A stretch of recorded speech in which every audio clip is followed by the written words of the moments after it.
I think parents are really saying, what do I tell my kid about this? I used to be able to say, well, it's not legal. And now you don't have that piece. And so parents are saying to me, what do I say to my kid? And so what I say to them is they need to start the conversation. They need to be very comfortable having the conversation, and they need to be armed with the facts. When we share with them all of the concerns we have on their brain development, judgment, driving, that's a huge one, or combining alcohol and marijuana and what we know how impairing that is. And this is a great opportunity to say, this is my job as a parent. And I really hear that you don't like that and you want your privacy. I just need to know in general what you're doing. Everybody can relate in some level to having a secret in your life that you're not sharing. What we know about people who live these secret lives is they do go through contemplations of, well, what would happen if I revealed this lie?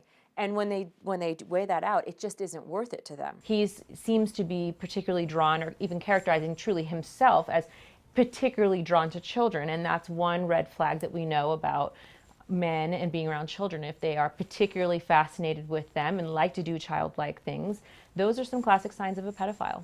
Surprisingly to most people, it typically is a person in authority or that is very trustworthy. If you're a parent or if you're the child, trust your gut. If something doesn't feel right, if someone looks at you in a way or sits next to you or touches you in a way that does not feel right, trust your gut and talk to someone and tell a trusted adult about that.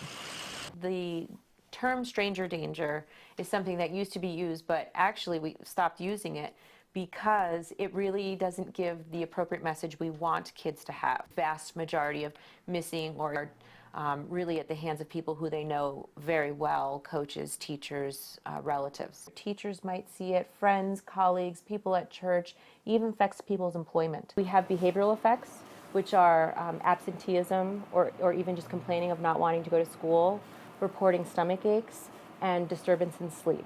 So that's what we see behaviorally. And then emotionally, we see anger, guilt, and powerlessness. Let them know that, as your parent, this is what I'm doing to keep you safe. As a police officer, this is what they're doing to keep every one of us safe. Ask them what they know about the tragedy and what is scary to them. And once you know that, you really want to encourage them to express their feelings as much as possible. There's sort of a different stage when you're 3 and 4.